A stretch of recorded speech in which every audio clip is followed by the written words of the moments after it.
ሰላም። ዛሬ ይዤላችሁ የቀረብኩት ታሪክ ልክ እንደ ተረት ነው። ነገር ግን ደግሞ ተረት አይደለም፣ እውን ነው። እስቲ አስቡት፣ በቴክኖሎጂ በረቀቀው በዚህ በ21ኛው ክፍለ ዘመን ስልክ የሌለበት፣ መኪና የማይነዳበት፣ ኤሌክትሪክ የማይበራበትና ጊዜ የቆመበት ዓለም ቢኖር ምን ይሰማችኋል? ዛሬ ጉዟችን ወደ አሜሪካ ገጠራማ ስፍራዎች ነው። እዚያ አሚሽና ሜኖናይት የሚባሉ ዓለም በሩጫ ስትኳትን፣ እነሱ ግን በዝግታና በጸጥታ የሚኖሩ ሰዎች እናገኛለን። ጥቁር ኮፍያቸውን ደፍተው ረጃጅም ቀሚሶቻቸውን ለብሰው በፈረስ ጋሪ ሲሄዱ ይታያሉ። የዛሬ 300 ዓመት ወደ ነበረው ታሪክ ውስጥ ዘልቃቸው የገባችሁ ይመስላችኋል? እነዚህ ሰዎች ዝም ብለው የሚኖሩ ገበሬዎች አይደሉም። አሚሾችና ሜኖናይቶች የአናባፕቲስት እምነት ተከታዮች ናቸው።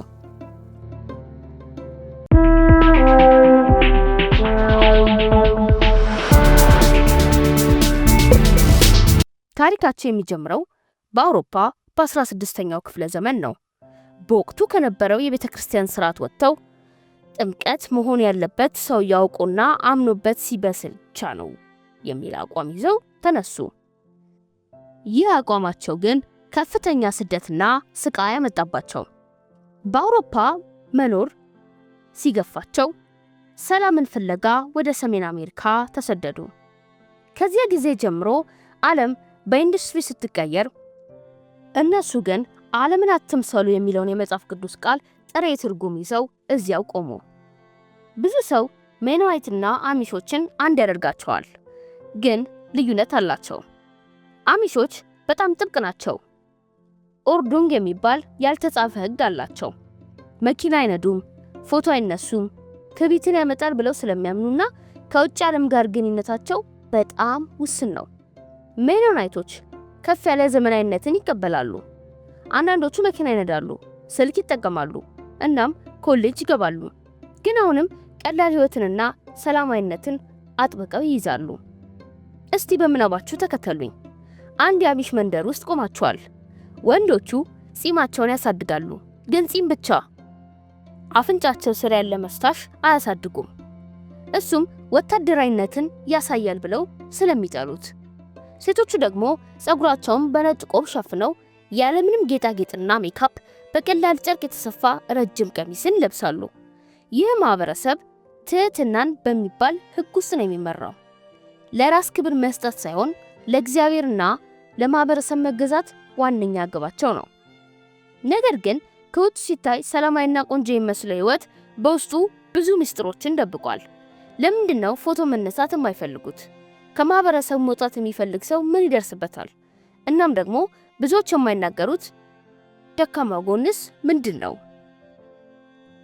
አንድ ወጣትስ በዚህ ማህበረሰብ ውስጥ ተወልዶ ዘመናዊውን ዓለም ሳያይ እንዲቀር ይገደዳል ወይ?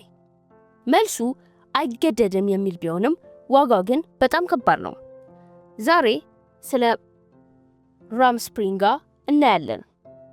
አሚሾች ልጆቻቸውን የሚያጠምቁት በህፃንነታቸው አይደለም፣ ሰው በገዛ ፍቃዱ መምረጥ አለበት ብለው ያምናሉ። ስለዚህ አንድ አሚሽ ወጣት 16 ዓመት ሲሞላው ራምስፕሪንጋ የሚባል ወቅት ጀመርለታል። ይህ ወቅት ወጣቱ የአሚሽን ሕግ ጥሶ ወደ ከተማ ሄዶ ዘመናዊ ልብስ ለብሶ ስልክ ይዞ መኪና ነድቶ አልፎ ተርፎ መጠጥና ጭፈራ ቤት ገብቶ ዓለማዊ ሕይወትን እንዲቀምስ የሚፈቀድበት ጊዜ ነው። ለመሰላችሁ ቤተሰቦቹ የውጭውን ዓለም ክፉና ደግ ካላየ አሚሽ መሆንህን እንዴት በምርጫ ታደርገዋለህ ይላሉ። ነገር ግን እዚህ ጋር አንድ ትልቅ አሳዛኝነት አለ። እነዚህ ወጣቶች እስከ 8ኛ ክፍል ብቻ ነው የተማሩት። ስለ ሳይንስ፣ ስለ ቴክኖሎጂ ወይም ደግሞ ስለ ዘመናዊ ስራ ምንም እውቀት የላቸውም። በድንገት ወደ ሰፊው ዓለም ሲወጡ ግራ ይጋባሉ። ከራምስፕሪንጋ በኋላ ወጣቱ መወሰን አለበት። ወደ አሚሽ ማህበረሰብ ተመልሼ እጠመቃለሁ ወይስ ደግሞ በዚሁ ወደ ዓለም እቀጥላለሁ? 90% የሚሆኑት ይመለሳሉ። ለምን? ምክንያቱም ካልተመለሱ ከቤተሰቦቻቸው ጋር ያላቸው ግንኙነት ለዘላለም ይቋረጣል። ይህ ሸኒንግ ይባላል። ማህበረሰቡ ጥሎን የወጣ ሰው እንደ ሞተ ሰው ነው የሚቆጥረው። አብሮ መብላት፣ አብሮ ማውራት፣ አልፎ ተርፎም አይን ላይን እንኳን መተያየት ይከለከላል። ለአንድ ወጣት እናትና አባቱን፣ ወንድሞቹና እናቶቹን ላለማጣት ሲል ብቻ የማይፈልገው ጥብቅ ሕይወትን መርጦ ይመለስ ይችላል። አሚሾች ልጆቻቸውን እስከ 8ኛ ክፍል ብቻ ነው የሚያስተምሩት። ከዚያ በላይ መማር ትዕቢትን ያመጣል፣ ከእግዚአብሔር ያርቃል ብለውም ያምናሉ።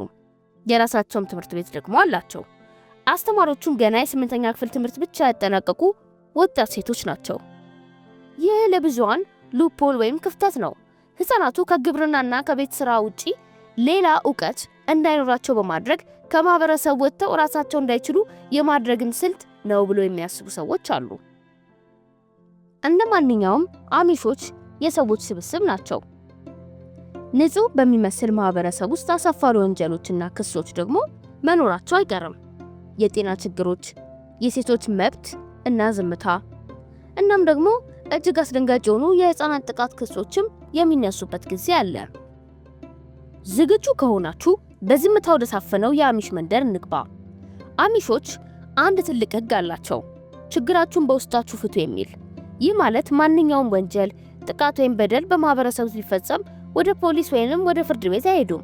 በራሳቸው ሽማግሌዎችና በቤተክርስቲያኑ መሪዎች ብቻ ይታያል። ይህ ግን አንድ ትልቅ አደጋ አለው። ወንጀለኞች ሳይቀጡ እንዲቀሩና ተጎጂዎች ደግሞ ፍትህ እንዳያገኙ ያደርጋል። በቅርብ ዓመታት ውስጥ ብዙ የቀድሞ አሚሾች የመጡበትን ሚስጥር መናገር ጀምረዋል። ከነዚህም መካከል አንደኛው የጾታዊ ጥቃት መደበቅ። በቤተሰብ ውስጥ የሚፈጸሙ ጥቃቶች በጸሎትና ይቅርታ ማድረግ ብቻ እንዲታለፉ ይገደዳሉ። ተጎጂዋ ሴት ወይንም ህፃን ለፖሊስ ከተናገረች ወይም ከተናገረ በኋላ እሷ ራሷ ማህበረሰቡን አሳጣሽ ተብላ ትገለላለች። ይህ ወንጀለኞችን በነፃነት እንዲዘዋወሩ በር ከፍቷል። ሁለተኛው ደግሞ የአእምሮ ጤና ችግሮች። በዝግ ማህበረሰብ ውስጥ መኖር የውጭ ዓለምን መፍራትና ጥብቅ ህግጋት ብዙዎችን ለከፍተኛ ጭንቀትና እንዲሁም ደግሞ ድብርት ያጋልጣል። ነገር ግን ሳይኮሎጂያዊ ዘመናዊ ህክምና ስለማይፈቀድ ብዙዎች በዝምታ ይሰቃያሉ። አሚሾች ከራሳቸው ማህበረሰብ ውጪ አያገቡም፣ አይጋቡም፣ አይዋለዱም። ይህ ለዘመናት ሲቀጥል ደግሞ የደም መቀላቀልን ወይንም ኢንብሪዲንግን አምጥቷል። በዚህም ምክንያት በሌላ ዓለም የማይታዩ በጣም ብርቅዬ የዘር በሽታዎች ወይም ጄኔቲክ ዲስኦርደርስ በእነሱ ዘንድ በብዛት ይታያሉ። ብዙ ህጻናት አካል ጉዳተኛ ሆነው ይወለዳሉ። አሚሾች ግን ይህንን እንደ እግዚአብሔር ፈቃድ ይቀበሉታል እንጂ በዘመናዊ የዘር ምርመራ መፍትሄ ለመፈለግ አይሞክሩም። በሌላው በአሚሾች ላይ የሚነሳው ትልቅ ክስ የቡችላ እርባታ ነው። አሚሾች ውሾችን እንደ እንስሳ ሳይሆን እንደ ገቢ ማስገኛ ሰብል ነው የሚያዩዋቸው። ውሻዎችን በትንሽ ጎጆ ውስጥ አጉረው ያለ እረፍት እንዲወለዱ በማድረግ ጥራት የሌለው ህይወት እንዲመሩ በማድረግ ከፍተኛ ትርፍ ያፍሳሉ። ይህ ደግሞ በአሜሪካ የእንስሳት መብት ተሟጋቾች ከፍተኛ ቁጣን ያስነሳ ጉዳይ ነው። ታዲያ ይህ ማህበረሰብ እንዴት ነው እስከዛሬ ሊቀጥል የቻለው? መንግስትስ ለምን ጣልቃ አይገባም? የአሚሽ ማህበረሰብ ከመንግስት በላይ መብት አለው ወይ? ይሄ የሁሉም ሰው ጥያቄ ነው። አሚሾች ከአሜሪካ መንግስት ጋር ያላቸው ግንኙነት በጣም ልዩ ነው። እንደ አውሮፓውያን አቆጣጠር በ1972 ዊስኮንሰን ቪ ዮደር በሚባለው ዝነኛ የፍርድ ቤት ክርክር አሚሾች አንድ ትልቅ ድል ተቀናጁ። ፍርድ ቤቱ የሃይማኖትን ነፃነታቸውን ለመጠበቅ ሲባል አሚሾች ልጆቻቸውን እስከ 8ኛ ክፍል ብቻ ማስተማር ይችላሉ የሚል ውሳኔን አስተላለፈ። ይህ ማለት ሌላው አሜሪካዊ ልጁን ትምህርት ቤት ባይልክ በህግ ይቀጣል። አሚሾች ግን አይቀጡም። ይህ ትልቁ ሉፖል ፈጥሯል። ልጆቹ ከተካጡ ከማህበረሰቡ ወጥተው የመኖር እድላቸው እየጠበበ ይሄዳል። ይህ ደግሞ የሃይማኖት ነፃነት ወይስ የልጆች የመማር መብት መጣስ የሚል ትልቅ ክርክር ያስነሳል። አሚሾች ግብር ይከፍላሉ። አዎ የገቢ ግብርና የቤት ግብር ይከፍላሉ። ነገር ግን ሶሻል ሴኩሪቲ አይከፍሉም፣ አይቀበሉምም። መንግስት እርጅና ሲመጣ እረዳቸዋለሁ ቢላቸውም እነሱ ግን እኛን የሚረዳን እግዚአብሔርና ማህበረሰባችን ብቻ ነው ይላሉ። አንድ አሚሽ ቢታመም ወይንም ቢቸገር መላው መንደር ተሰብስቦ ይረዳዋል። ይህ ጠንካራው ማህበራዊ ትስስር ከመንግስት እርዳታ ነፃ እንዲሆኑ አድርጓቸዋል። በዚህ ሁሉ መሃል ሜኖናይቶች እንደ ድልድይ ያገለግላሉ። ሜኖናይቶች እንደ አሚሾች ኋላ ቀር አይደሉም። ብዙዎቹ የዩኒቨርሲቲ ፕሮፌሰሮች፣ ዶክተሮችና የሰብአዊ መብት ተሟጋቾች ናቸው።